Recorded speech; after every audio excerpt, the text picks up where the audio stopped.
Everyone wants to prevent Tommy John surgery. In this episode, you'll get 7 exercises that will do just that. But first, you'll learn why pitchers are either starters or closers and really can't be both. Finally, we'll explain why you should never use a radar gun in the bullpen. Here we go.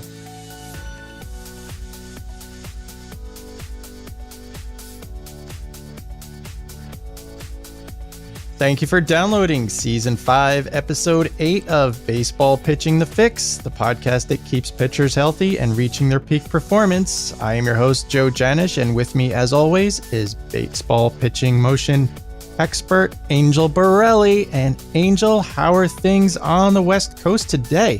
Things are sunny and beautiful. Everything's great. How are you doing? I'm doing fantastically. We are toward the end of July in 2018, and there's all kinds of fun stuff happening. Summer ball is in full swing. We just had fun with the All-Star game, and we're going to jump right into the meat and potatoes of this episode. I want to start out with our lessons from MLB. And Angel, I was just reading about a pitcher for the Arizona Diamondbacks, Shelby Miller, who's coming off of Tommy John surgery that he had. And he's still having some issues with his elbow this year. He started a few games. He's a starting pitcher. He started a few games, did not do very well. They're putting him back on the disabled list to kind of just get his arm back in shape. I think he's about maybe 18 months out.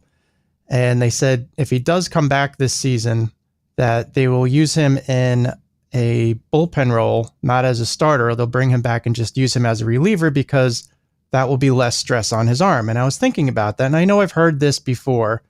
In fact, there was a comment by John Smoltz, Hall of Famer pitcher John Smoltz, who, when he was asked, because he was both a reliever, a very successful reliever, and a very successful starter, and he said that relieving was much more taxing on the arm, and he found it a lot more difficult than starting. And I was thinking about that, and I thought that's very strange, because originally when John Smoltz had his first Tommy John surgery, they brought him back specifically as a closer to take a lot of stress off of his arm. And the same thing was done with Jonathan Papelbon, who was at the beginning of his career, he was a really good starting pitcher, and they were going to put him in as a starter. And then they said, you know what, we want to save his arm and make sure he's safe. And so they made him a reliever, and that's how he became a closer. And a lot of other pitchers have made the transition with the idea that it would somehow keep their arm healthy, but yet Smoltz said that being a reliever is more taxing on the arm. So I said, well, you know what, this might be an interesting subject to bring up with Angel because she knows about these things. So Angel, what do you think about this whole idea of a pitcher on rehab, a starting pitcher on rehab, coming back as a reliever, as I guess as part of his rehab until his arm is ready? Or is that not a good idea because relieving is more stressful on the arm? Well, I love this topic because, I think one job coaches have, especially youth coaches and high school coaches, is when they're working with pitchers and they have pitchers on their staff to really understand the difference in closing and to understand the difference in starting, and also to understand some of the things they might not be thinking about when they take a starter and they put him in to close a game on a night when, it's not an issue of he's not pitching the next day or whatever, but when they switch the roles, or for any coaches or kids who think that it's okay to switch the roles. I think there's a lot of things that you have to consider, and it's always the decisions you make when you don't have all the facts that are the dangerous ones. So as long as you know everything that's going on and you know the price that you might pay and you understand it, I think that these role switches and these ideas of using a guy more than one way, or even this concept that he's going to use his arm less, I think there's a lot to be said about it. And I'm very happy to be addressing the topic. And what I did when you mentioned that we would be talking about this is I called 2 of my pitchers, that one is a starter and had to close, and then one who was a starter is now a closer and now finds out that he is a closer. So the first thing I want to say, to just get a general concept here, is that pitchers that are starters and pitchers that are closers are very different. They're different mentally, and they're different usually physiologically, but they're definitely different in the way they approach their skill. So I think our job is to always try to put the pitcher in the best role. The young kids don't always know where they're the best, but coaches usually have an instinct because they'll just kind of notice certain characteristics. So let's talk first about the exact issue you brought up, and then I want to extrapolate it into maybe giving some instructions and some things that people can think about and consider when you either have a son or you have a pitcher on your staff, or if you're someone who frequently mixes the roles because, let's say, you have to win a game. So, okay, so first of all, I agree with Smoltz. I agree that it's a different kind of thing on the arm, which is what I think he was saying. And what was really interesting to me is the first pitcher I called was, of course, my client Joe, who's with the A's now. And when he was in school in his last year, they were putting him in as a closer. And they always respected his arm, meaning if he closed one night, they wouldn't put him in the next day. But they were pushing starts because they needed him as a closer. And that coach made some great decisions regarding that and always discussed it with Joe first. But I said to him, because he's definitely a starter, he had the most interesting answer to me. I said, Joe, I said, when Smoltz has said that it's tougher on your arm, and I said, do you think that? And by the way, when he was brought in as a closer, he was doing a 1-2-3 to the side. I mean, he was great as the closer. And I said, was it harder on your arm? Did it affect your start that you made in 2 days? What can you say? And he said, well, he said, what's hard about it is you have to, quote unquote, get hot every day. And I said, what do you mean? Because I'm expecting to hear him say something about the fatigue in the arm. He said, listen, he says, first of all, if someone's going to switch back and forth, they have to train as hard as we do. And I said, what do you mean we? He says, the workouts you've been giving me my whole life. He said, I train harder than any other pitcher. And he does. I don't baby my pitchers at all. They train with real exercises. I'm an old school strength coach, huge, big arms, big back. Their elbows are well and their shoulders are well protected. He says, if I didn't train this hard, I couldn't have done it.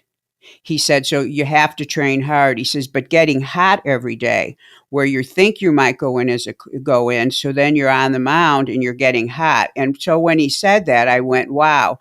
And actually the truth is because he's a starter and he gets quote unquote hot at probably a different time of the game because he's got 7 innings to go, and he always went 7 innings, sometimes complete games, many times complete games. Their temperature, and I'm speaking about temperature abstractly and probably also physiologically, has a different way it builds. It's also a different way they modulate it. So I thought it was interesting that he said that. Now, when I talked to my other pitcher, DJ Shirabi, who pitches in an independent league called the Sonoma Stompers, he's somebody that is not trained with me, but he's trained with me on his mechanics. He lives far away, and we worked years to get him to where he's at now. And his answer to me was that the difference in starting and closing is huge. He said, and he was always a starter. When I said, I'm shocked to hear you're a closer, but I believe it because he's got filthy stuff and he's very powerful. And he's powerful powerful out of the gate. So it kind of made sense. And he said, as a starter, he said, I couldn't maintain what I was doing. He said, by the 4th or 5th inning, I was getting sloppy, missing my spots, and he was injured all the time, it seemed, from what he would call overuse, doing crazy things in the gym, which I had no control over. I wasn't working with him on his strength programs. But he said, no, he says, I couldn't maintain it. But when I got to being a closer, he said, that's when I started understanding that I actually was a closer. And I said, well, what do you think about your arm being used all the time? He says, when you're a closer, and you're on the mound getting ready and you're not sure you're going in, you kind of start to get this sixth sense of you're watching the game. You kind of can know.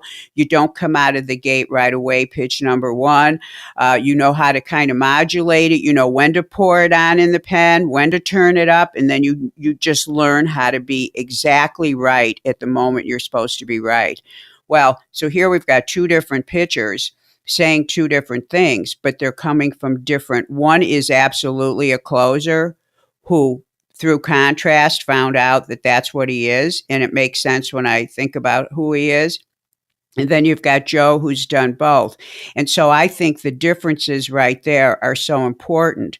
So, for example, to use as rehab, putting someone in as a closer, here's what the coach is thinking. And this is how you can think correctly, but there's more things to think about. Blind spots are the things that we all have to try to eliminate. The shadow can only get you from behind. If there's something you don't understand or know, that's the thing that can be dangerous. So here's a coach probably thinking, oh, he only has to go in for one inning. So this is going to be great. Less work. Well, if he's actually a starter, and he was a starter, correct, Joe? Correct. Okay. If he was actually a starter and now you need him to get ready for an inning, and he doesn't have, for example, that skill yet that DJ talked about, which is, you get in there and you kind of figure out if you're going in and where are you at and when are you going to turn it on. He knows he's got to bring something that usually he had time to get to. So now you've got a guy who isn't really experienced on managing his physiology and understanding his physiology in that situation. I'm not speaking about that he's not an experienced pitcher. I'm not talking about that he has any lack of knowledge about what it's going to take to get out there and how to pitch. But I'm talking about the things that physiologically he's different than the guy who is, used to doing that. So in that case, Smoltz is 100% correct. It's not only that you have to get quote unquote, like Joe said, hot maybe more frequently, but you're asking a guy who really hasn't had experience doing it. So I think that if you're going to be in a situation like that, this is a guy who, if you're using him as a closer, it can't be you're going in. It's got to be, you're definitely going in or you're not going in. You've got to have plenty of time for him to warm up. He's got to have time to get acclimated to that situation. And also, I think the discussion with the pitcher is definitely an important one, but it isn't necessarily the right thing to do and just do it without any awareness that, yes, this is going to not be an easy thing for him. It's going to be more difficult.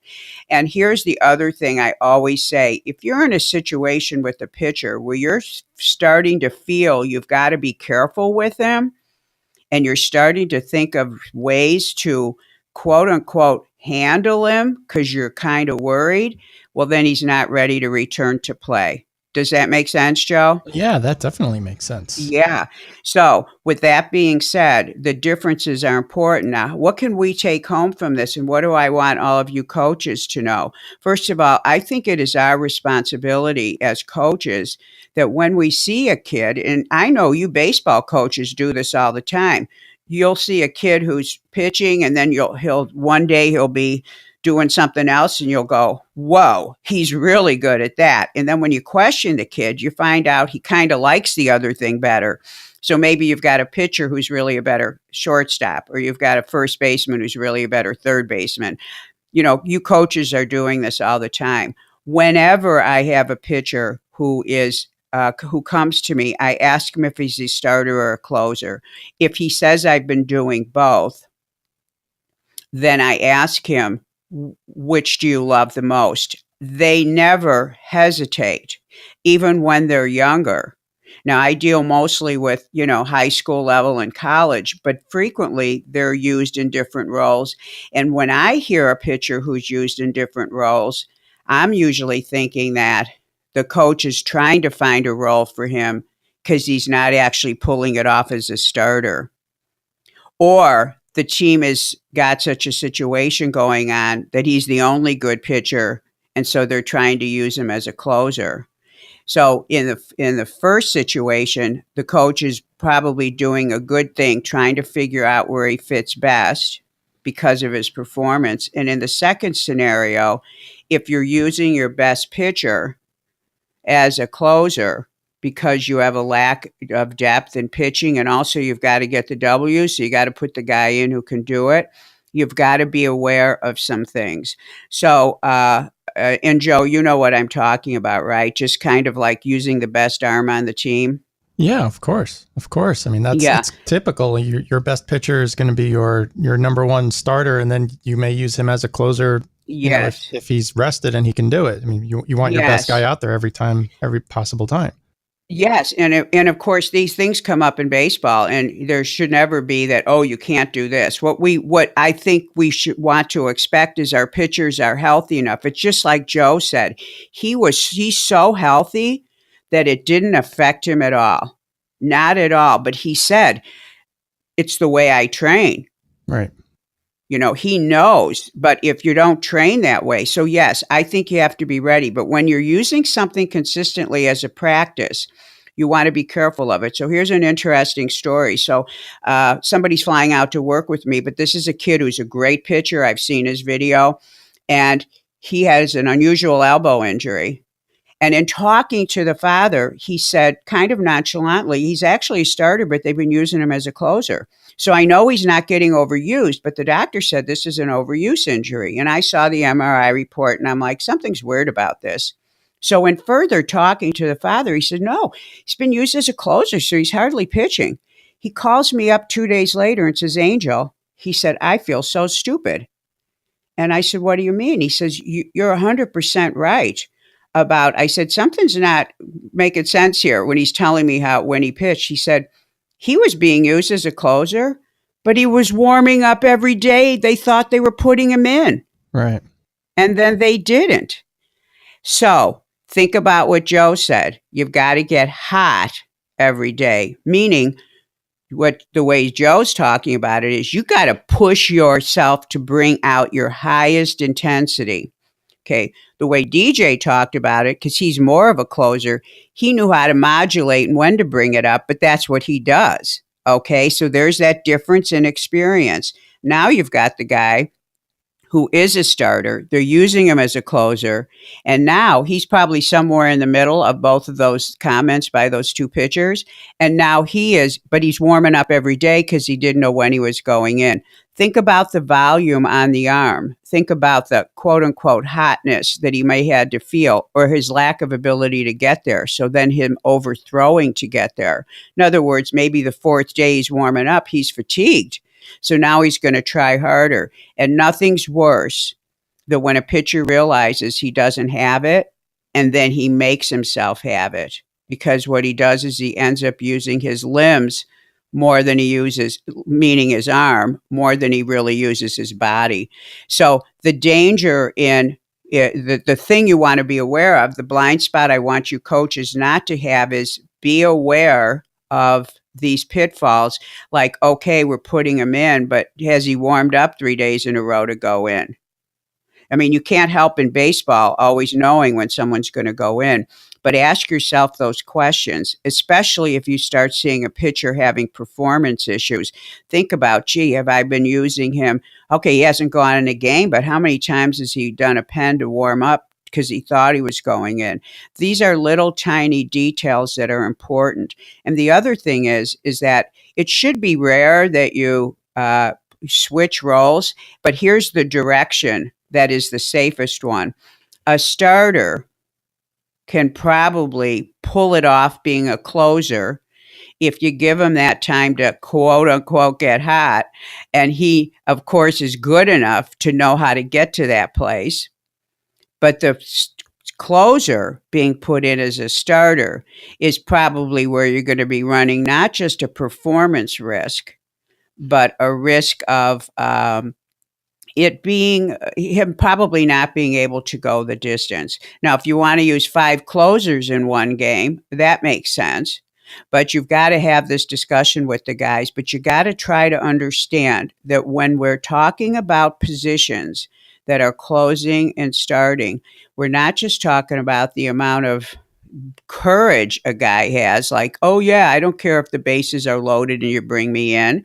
That kid's different from the one who says, no, I'd rather have control and not get the bases loaded. So we know there's a personality difference. But remember, there's really also a physiology difference, and more so, there's a chemical difference on the way that they modulate their chemistry. And the analogy that I can give to have you understand chemistry is we all know people in our lives, or we've seen people who we would call, boy, if you say anything, they flare up in a second. And then you'll know people who, boy, nothing gets under his skin. I could be having an argument and he almost calms down. What you're seeing on the person who flips out right away and cannot control that as much as they want to, and the person who doesn't flip out, who almost gets calm in the face of that kind of chaos, that's a chemistry difference. And the chemistry is affecting the brain, and the one guy blows and the one guy doesn't.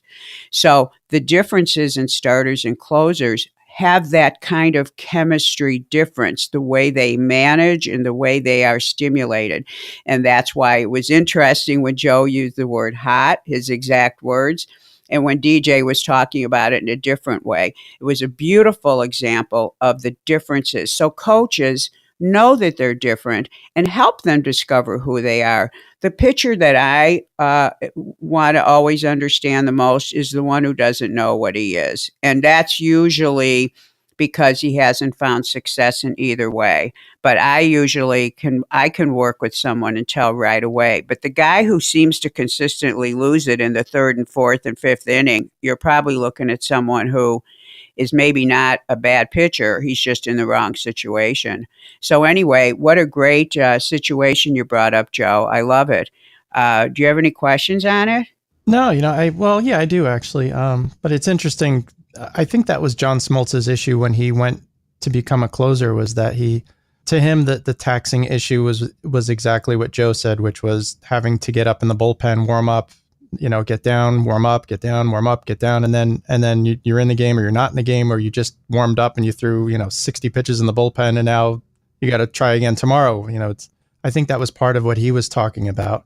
What I do wonder about too, though, is there's a term called a swingman in Major League Baseball, where there are these pitchers who kind of vacillate between both roles, starting and relieving.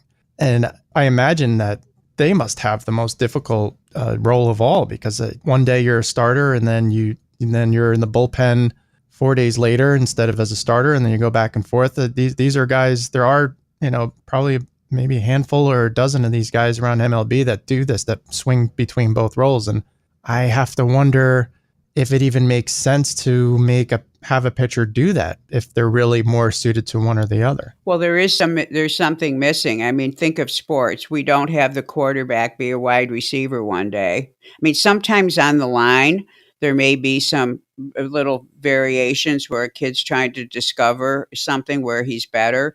But basically in sports, you pretty much, well, here's what you want to do in sports. In sports, you want to become good at something. And if in sports, every position especially on a team, is an important one. And if you're having to practice more than one position, something is suffering. Whether or not the kid is good at both, there is still something that's suffering, especially if it's involving a pitcher and another position. He will never see his top level as a pitcher if he's also using his arm, let's say in the outfield. It's why really good coaches know to put the pitcher at first base, in high school when they need to put him somewhere. But when you've got a pitcher who is almost laissez-faire about it, he himself doesn't know, so he's not saying, hey, this is what I am when he gets to the team, or if the team is shifting him. I mean, I would be, if somebody told me that, I would be interested in what the pitcher's feedback was. if a pitcher is keeping his job because he's able to do that, and maybe he's not number one in the pen, he's not a number one starter when he starts. That's a different thing, but it's sort of like a lack of identity or maybe a lack of skill. Can a pitcher be absolutely stellar at both? I do not think so. Yeah. I do not think so. I think a good starter could be good at closing when he can be good at closing when you need him because he's a gamer and he knows how to do it. But if it was a regular practice of, oh, we don't know if he's a starter or a closer, something is amiss either in the evaluation of him or in what the pitcher's doing as a performance. So there's something about that that's got some gray area to it that would require verbal investigation and also looking at performance. So, yeah, I would go out on a limb and say that there's something amiss with that kind of thing. I didn't even know that term, swingman, Joe. Yeah. See, you learn something new every day. See, I'm teaching I you. do. I can't believe it. I know. I love it. Well, to your point, I almost universally the swingmen are generally mediocre at starting and mediocre at relieving. They generally are not used as closers. They'll probably be at best a seventh inning setup man, but generally these are pitchers who probably aren't quite good enough to be one of the five starters. Definitely not good enough to be the closer. So they're kind of like, in that middle ground where they don't know what their role is because they're not really, they might be used as like a long relief guy. If there's somebody gets into trouble in the second inning, they need somebody who has length to come in and pitch the third, fourth, fifth, and kind of like get to the end of the game. So in most cases, the swingman is generally not the best at either closing or starting. He's somewhere in the middle. So in many cases, just he's hanging on to his job and they're trying to create a role for him or try to find. Right, exactly. They're actually helping him keep a job. Exactly. So, and by the way, not helping him become better at one. That's the thing. So it's sort of, yeah, it's got a upside and downside to it. So anyway, great issue, Joe. Well, thank you. And so let's move right into the teaching moment. What do you have for us today? Well, I'm kind of passionate about this next topic, so let me go into it slowly, and then I'm going to pour on the intensity because I've got a serious message for pitchers and a call to action to everyone. So, I watch a lot of baseball shows, and I don't always have the time to watch games, but I go in and out of watching a lot of games. And if I hear it one more time, in fact, I heard it through the All-Star game, and I started getting upset about it, and I started realizing that we're losing track with our pitchers. The announcers have been talking about, oh, all these great pitchers and everything, and that their main job these days seems to be staying healthy. Right. That their main job, they're not saying, oh, their main job is to improve their velocity or their main job is to be a better pitcher. No, they're saying that the main job of these good pitchers is to stay healthy because of the high rate of injury that's going on. And of course, I've been hearing this for forever. But it seems like right now, everybody, they're saying, why with all these tools that we have, why are pitchers still getting injured and why are they having more than one surgery? And when I heard this at the All-Star game, these are great pitchers and their number one challenge is staying healthy.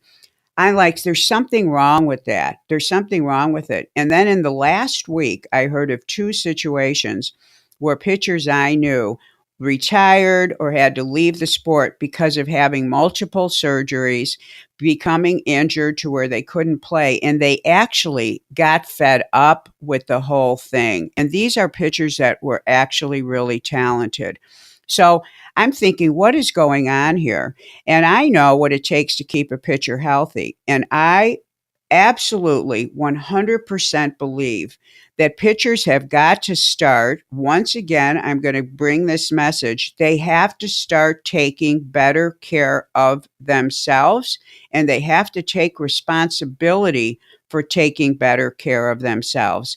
Now, in the last week, I've been doing research again. I'm obsessed with different body parts, and I'm obsessed now with the fingers and the wrist and the forearm, as I have been for quite some time. But I've been reading a lot of research on the forearm.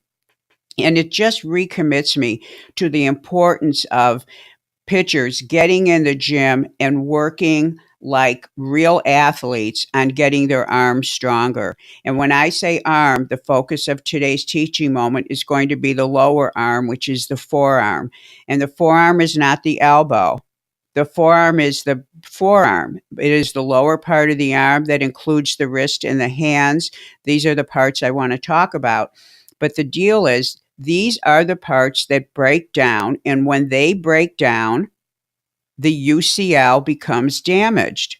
So you can talk elbow all day, which the UCL is an elbow ligament, but you're talking about that a part of their arm, the forearm, actually broke down and became weak. And that is why the UCL was left and exposed to have to do its own job.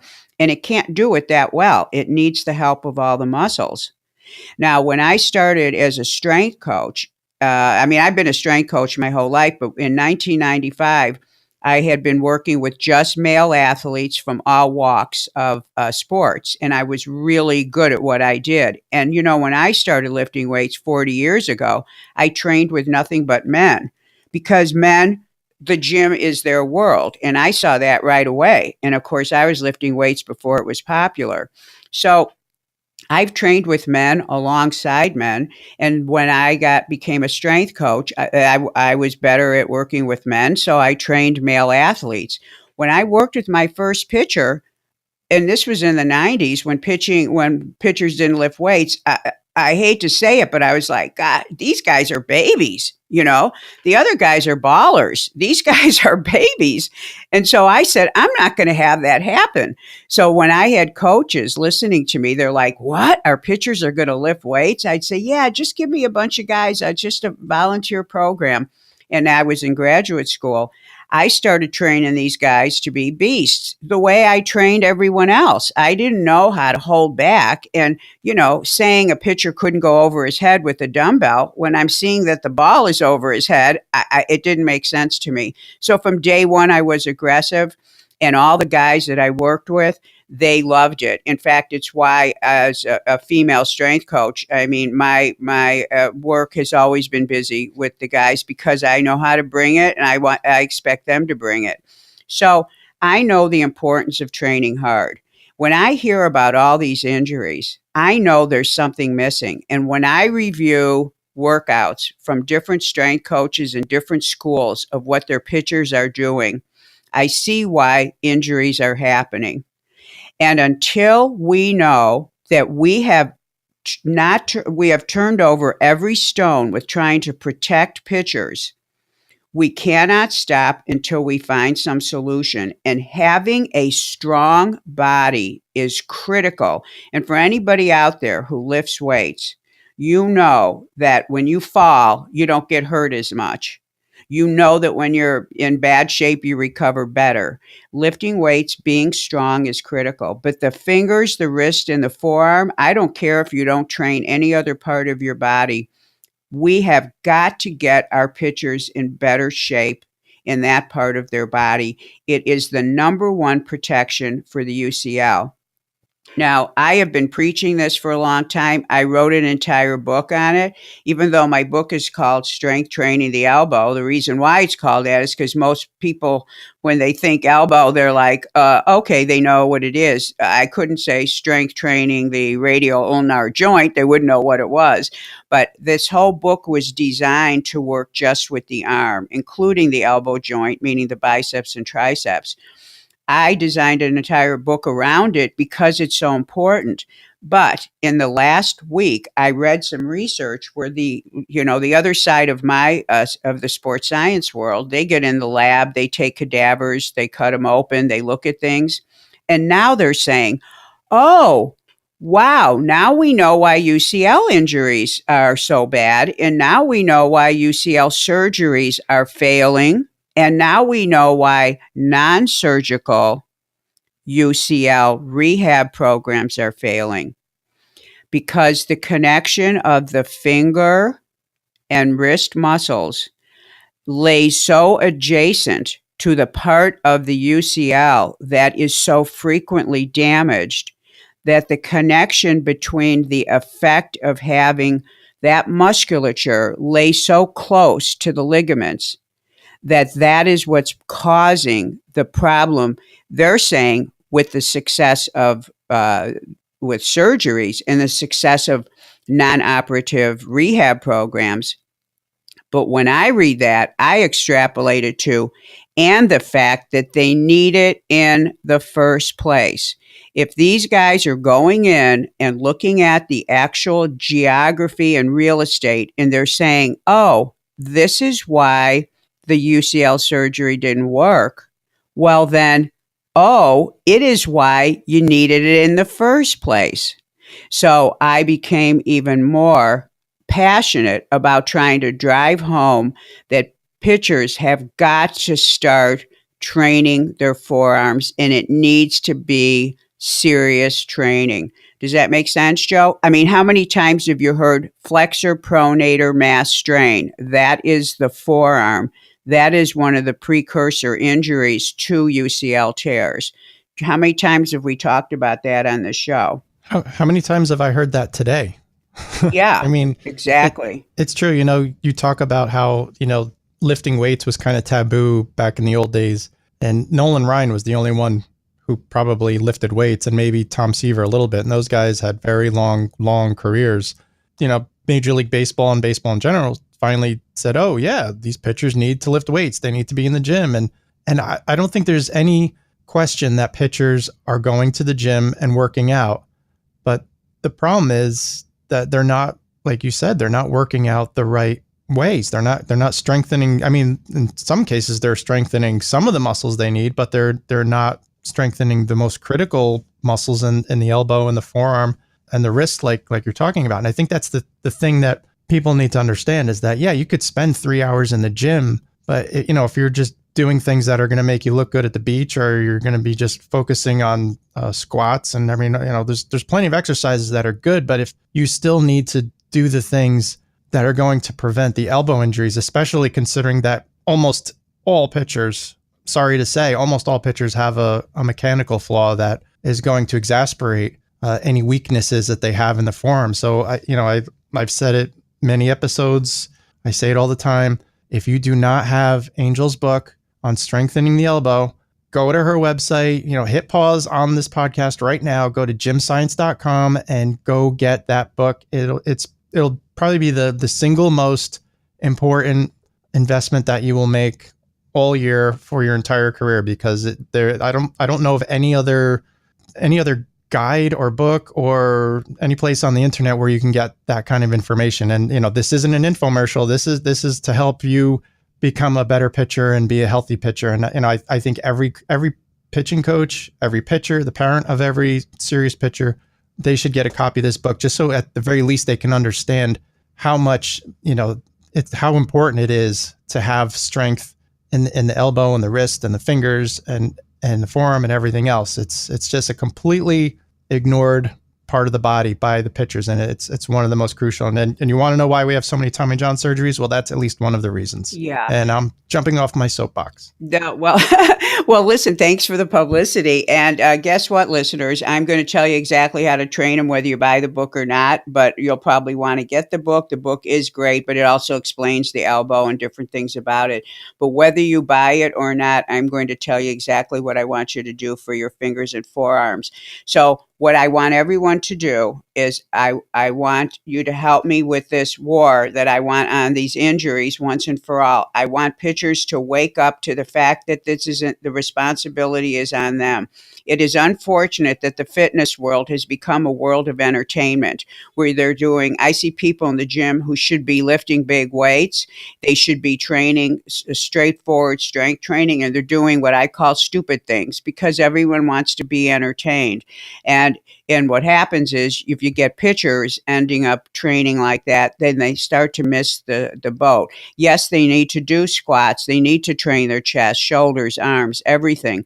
And they need to have big forearms. You need big, strong forearms. You need big, strong triceps. Your arms are the thing that you do your job with, and the fingers and wrists cannot be overlooked. If a bodybuilder is trying to build every muscle, he's doing his forearms, he's doing his wrists. You can believe it because he has to have every muscle looking the same way. He doesn't like skip over certain parts. So what I want everyone to do is listening to this is share this with coaches, share this with strength coaches.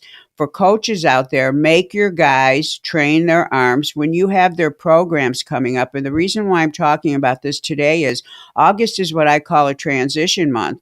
So a lot of times summer ball's ending, fall ball hasn't started yet. So guys are getting in the gym and they're getting after it.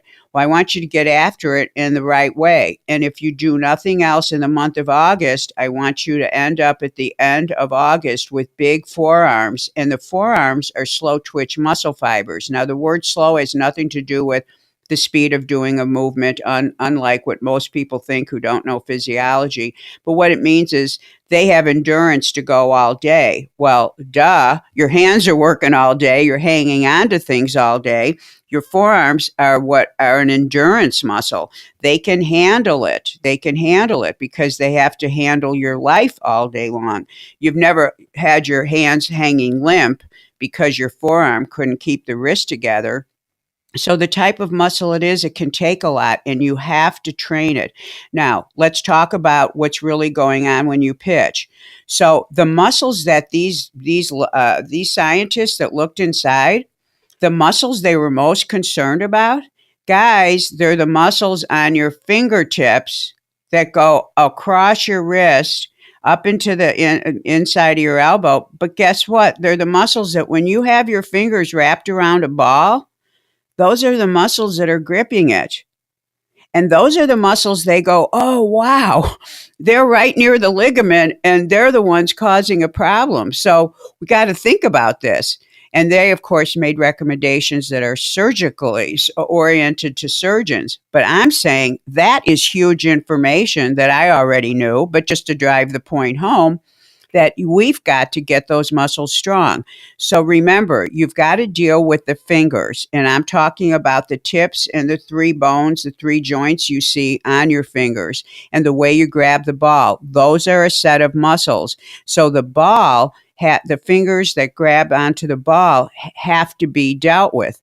Now, those fingers are controlling and being controlled by the wrist. And when you make your pitch happen, as you pull against the ball, those are the fingers pulling against the ball.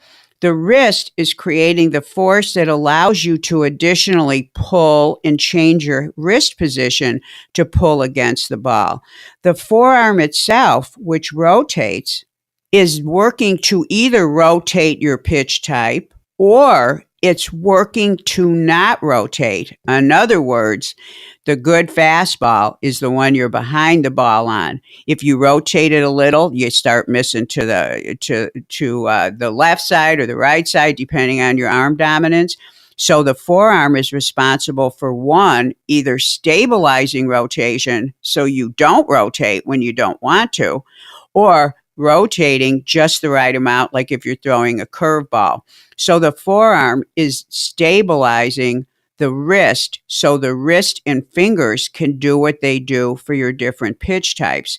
The forearm also has that rotational and it has a capacity to work around the elbow. And it is the responsibility of these muscles to stabilize the elbow joint. So if you have a weak forearm, and especially for you guys that can't control your pitches, that's telling me that when I have a guy that's consistently lacking in control over his pitches, I send him home with wrist exercises.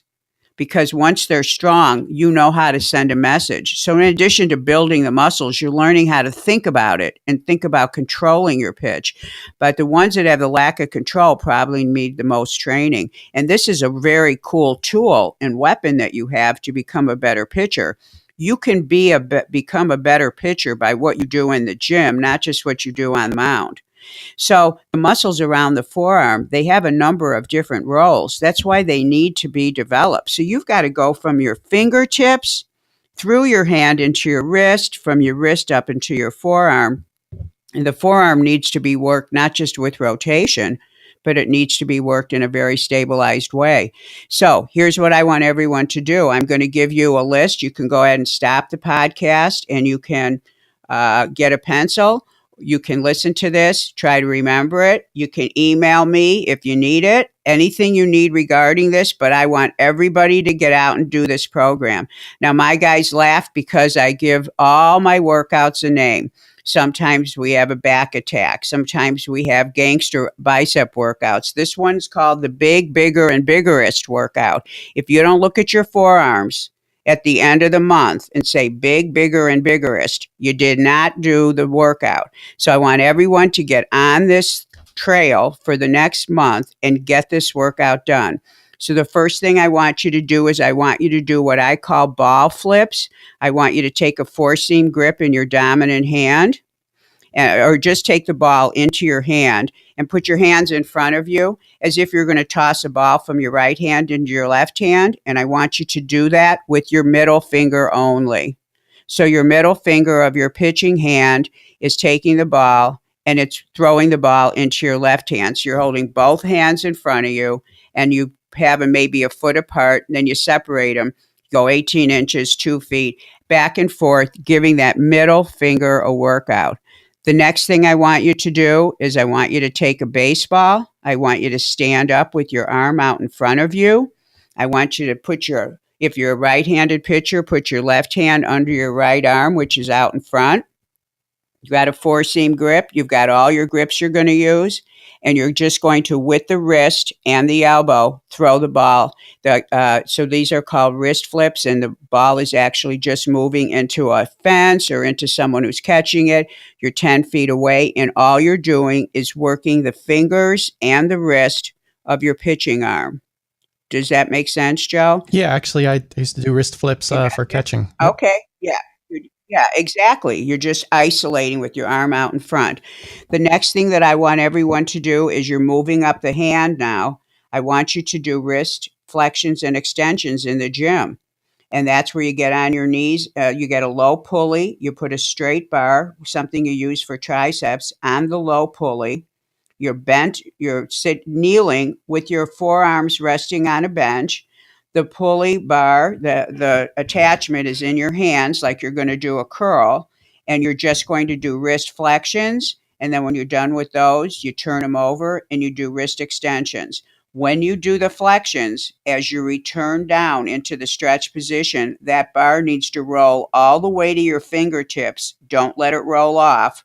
And then you bring it back up. So you're not keeping your palm closed. You're letting the palm open up, let the bar roll down, and you come up. These are common exercises. Anybody who trains knows what a wrist flexion extension is with a cable bar. You can go into any gym and ask someone. And of course, it's in my book. And of course, you can also write me if you need further instructions. I want everyone to grab an easy curl bar next, and I want you to do reverse curls. This is the exercise that not only targets a major muscle in the upper arm, the only one that works when your palm is facing down, and it flexes the elbow, but it works the forearm muscle in its stabilizing way because your palm is down. You're doing a reverse curl with a pronated grip. You're on the part of the easy curl bar that angles downward. So now your hands are at least shoulder, if not wider, apart. And you're doing what would look like regular curls, except that your palm is down.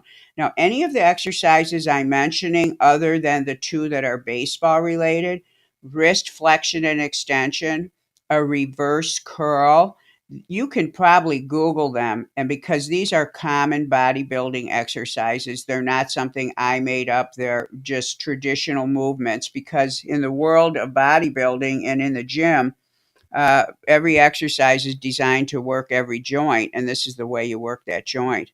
The next exercise I want everyone to do is a hammer curl. There's actually a picture of it on my Facebook page.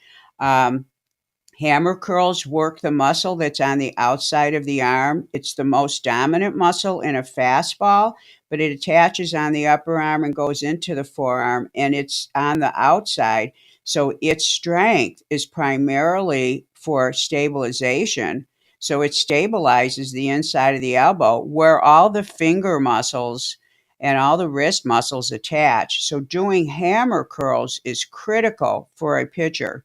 And then the last thing that is really important is to do pronation and supination.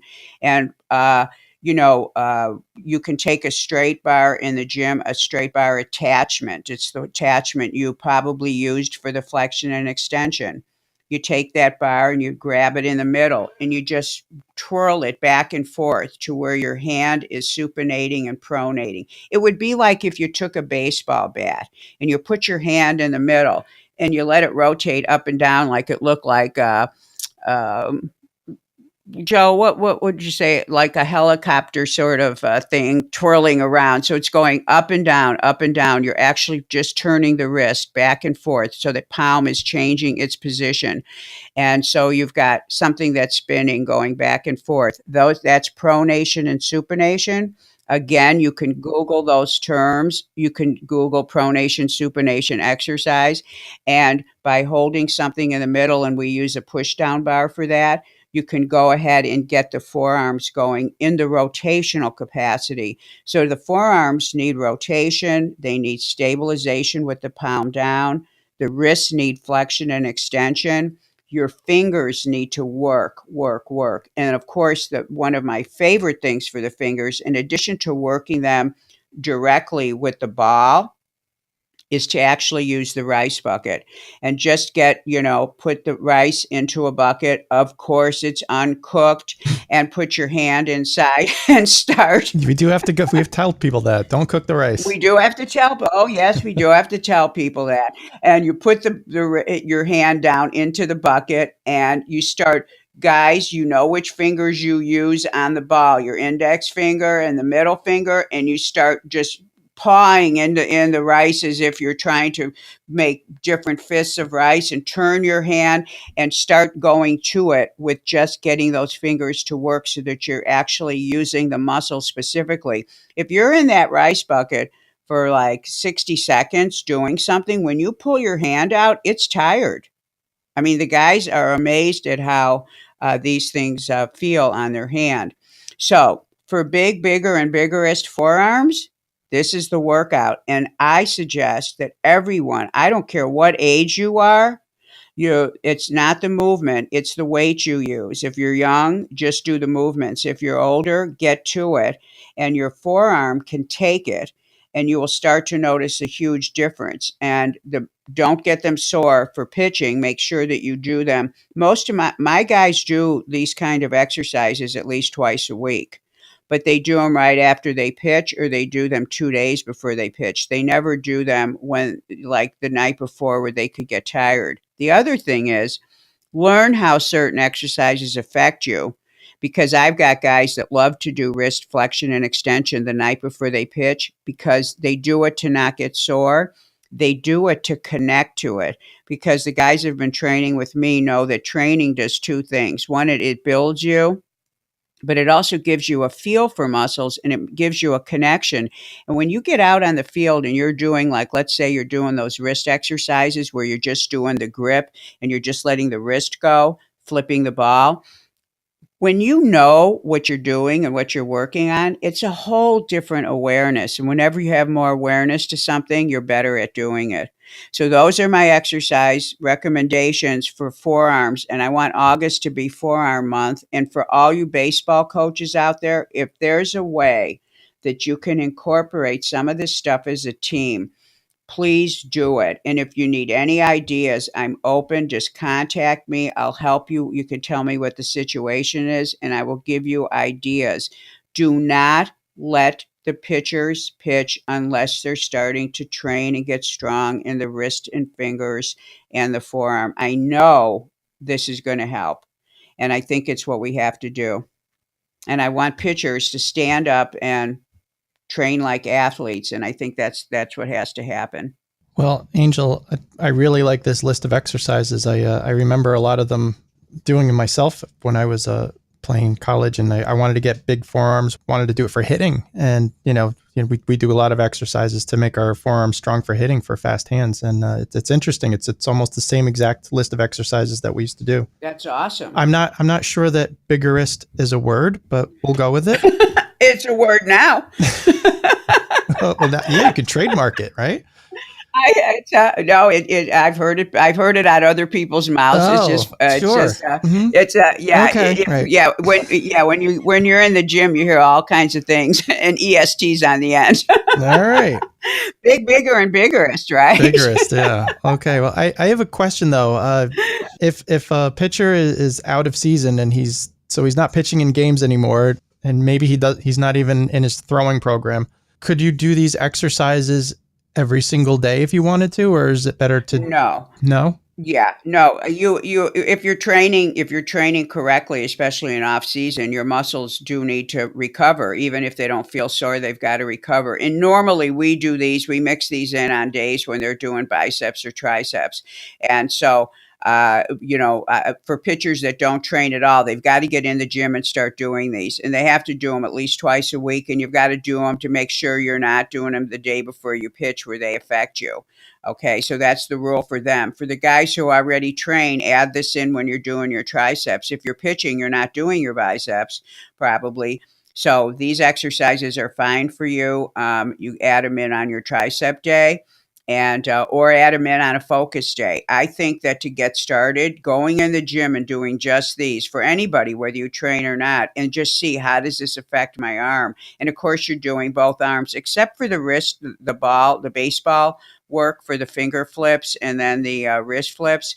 You should do, of course, both arms. And I say that because I can't tell you how many pitchers ask me if they should do both arms. I'm like, yes, you do both arms. So, okay. Why do you do both arms? well, why? Because other than the baseball specific movements, the ones where you're holding a ball, you're still working on your body and you're going to get bigger. Remember, you're going to get bigger, and vigorous. You don't want to have one big forearm.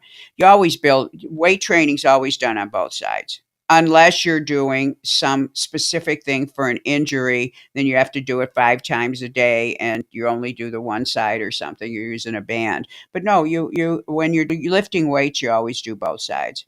Okay.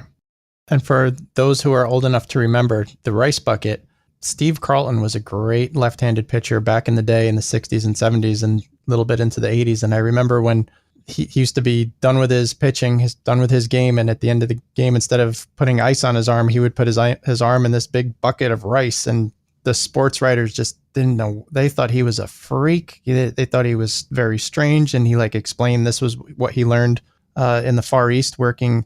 I guess he met some people in Japan or somewhere, and they were like, "Oh, you need to do this." And so, they thought he was a whack job because he was putting his arm in rice instead of ice. But Yes. guess what? As it turns out, he knew what he was doing. He actually did. And a lot of my pitchers that were in high school, they would come in to train with me after pitching to restore their body. And they loved doing, since their arm was already used, they loved doing the wrist work and the forearm work on that pitching day at the end, because they knew how to modulate the weight, but also they could get them done and get them recovering as they were allowing their body to rest for the next few days. So that's another way to do it too. So, all right, that's great. So, Angel, I honestly think that we've already given the listener everything that we can give them today, but I have a feeling that you still want to close it out. You still want the ball. You want to come out of the bullpen and throw that 9th inning. So tell me what you have to close it out here in the 9th. Okay. I will, and I'll keep it really short. But in the last 2 weeks, I've had pitchers come to me and they were talking to me about their velocity, and the topic came up. There were coaches that were putting the gun on them in a bullpen, and then they were going to the pitcher and saying he's not performing and blah, blah, blah. Hold on, Angel. When you say that they're putting a gun to their head, I mean, you're talking about a radar gun, right? Not a pistol? Yes, and I don't think I said gun to the head. Yes, I'm talking about a gun, yes, although that is what it feels like probably to the pitcher when he's in his bullpen, which is supposed to be sort of a safe haven for learning. But it's come to light in the last few weeks, and I don't want to tell you. And some of this is, done in college and summer ball leagues, etc. But but pitchers calling me and they're very upset about their velocity. And then we start to talk. And then I find out that one, they were using sometimes not a piece of equipment that probably was official, but two, they were taking their velocity when they were in a bullpen. And then they were using that data to tell them they're not doing well or they need to do better. And these are guys who are power. The three guys I'm thinking of that talk to me about this are all power pitchers. They all throw in the 90s, and they were only in the mid to upper 80s in the bullpen. So I had to explain to them what I'm going to say. And I know most of you have been listening to me already know this, so I'll keep it short. Guys, you do not, all that chemistry and adrenaline that I was talking about earlier, you do not have the chemical makeup in a bullpen that you have in a game. The chemistry is what gives the extra oomph to a pitcher. And so you are not going to have, number one, you're not going to have the chemistry. So you're going to have diminished velocity because of that. But two, you're not going to let yourself have that chemistry because that is not something you normally would visit in a bullpen. Now, yes, bullpens are places to work on being intense, but intensity given the environment, not the kind of intensity you're going to get in a game. Even though you may say, okay, let's say you're working in a bullpen, you're saying, yes, I'm going to try to find my highest gear here. It will be the highest gear for that day. It will not be the highest gear for that pitcher because his highest gear will not come out in a bullpen. It has to be environmentally stimulated. So coaches, please know this. And, in my opinion, I have people that'll say, can you put a gun on me? And I say, absolutely not. Because I know that the pitcher, if he sees 89 and I go, oh, okay, cool. You're throwing 89 in a pen. Well, guess what that means? You're probably 92 or 93 in a game. What number do you think he goes home with in his head and has nightmares about? The 89. He doesn't want to see those numbers. And sometimes the pitcher himself thinks it's a good idea. Hey, put a gun on me. I'm dying to see. But they end up being disappointed because it's impossible. And if you have a guy that's throwing as hard in the bullpen as he is in a game, well, he's under-regulating or over-regulating his chemistry on the mound because he should definitely have a difference. There's no way you have the same adrenaline. And so he's either asleep at the wheel on the mound or trying to calm himself down too much, or he's nervous, or he doesn't perform as well. But there's something wrong with that picture. So that would be, if you are doing it, that would be something that is not a correct data. But guys, please think about this. Let the pitcher have sleep at night and not have nightmares about velocity that he thinks is going down just because it's being measured in a bullpen. And I know for you coaches and scouts, sometimes you have to go see someone and they're doing a bullpen. And I know that you know how to add the miles per hour to what you're seeing, because I know that scouts know, okay, he just registered a 90, so I know he's going to be higher. But it's very hard on the pitchers when they get that kind of reading. So the scouts are keeping that in mind. But, as often as possible, we want to try to avoid that situation. Yeah, that's good advice, Angel. And you opened this by saying that the bullpen is supposed to be a safe haven, and I don't know that every coach out there treats it that way.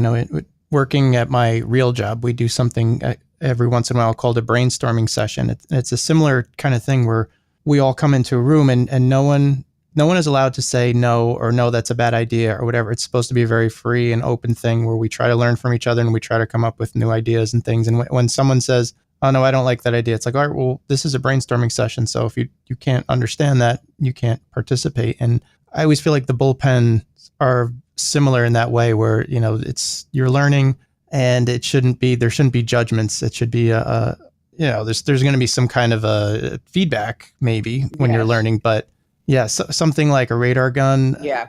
I might like to use a radar gun in a bullpen session to get an idea of how to learn how to throw the changeup, because we always want the changeup to be between maybe 8 and 15 miles an hour slower than your fastball. And, if you can't figure out that it's that much slower, maybe in that situation you could use a radar gun just to see what the difference is, but don't get hung up on how fast that fastball is. Just worry about what the difference is between the two pitches. And that's Well, I have something to say about that. That to me, if you've got a catcher that cannot tell the pitcher that his changeup was slow enough, you need a new catcher. That is the best radar gun. The catchers who I have the greatest respect for. We're always talking about, what's happening with the ball, but we don't have a quantitative thing on it. We have a qualitative thing. Was the changeup slow enough? The catcher will go, because I've dealt with this in this last week twice. No, it's a little too fast. So then we look at the grip, we talk about it. Perfect. That's perfect. The catcher knows. So I don't even agree. I think you don't use measurements that are quantitative in a bullpen, unless there's some purpose or something that's structured and that's all you're doing. But to try to improve something, because it's, let me say it this way, it's an inaccurate tool for any type of measurement that you're doing in a bullpen, because the environment is different. Therefore, the insides are different. So you're better off with qualitative analysis, judging it. And you coaches know, you can tell, hey, that changeup looks better, and you can hear it in the glove, and also you can ask the catcher. But that would be my feedback on that. It becomes inaccurate. So I'm not sure that it's worth the stress. That's a fair reply. And I'm speaking for all the coaches who know what I'm about to say and have been in the same situation. Finding a new catcher is usually the most difficult thing in the world to do. Tell me about it. We're lucky to have a catcher, much less, a catcher who can do everything you want the catcher to do. I hear you on that one. In the real world. No, I have the same issue. Catchers are, yes, I know. Anyways, in my next life, I will be developing and working with catchers. So, anyway. That would be awesome. And we will do a podcast for that, because I'm all over that. Great. Okay, Joe. Well, thank you for everything today. Oh, absolutely. Thank you, Angel. This was just absolutely fantastic. Thank you, everyone. Thank you so much for listening to episode 8, season 5 of Baseball Pitching the Fix. And we covered a lot. I'm going to put a lot of this stuff into the show notes. Even though Angel gave away the horse here, I think that you should still go and get her book. I'll have links in the show notes. Engineering and Pitching Elbow. Great show. Thank you so much. Once again, we'll be back in about 2 weeks. In the meantime, we wish you safe and effective performance on the pitching mound.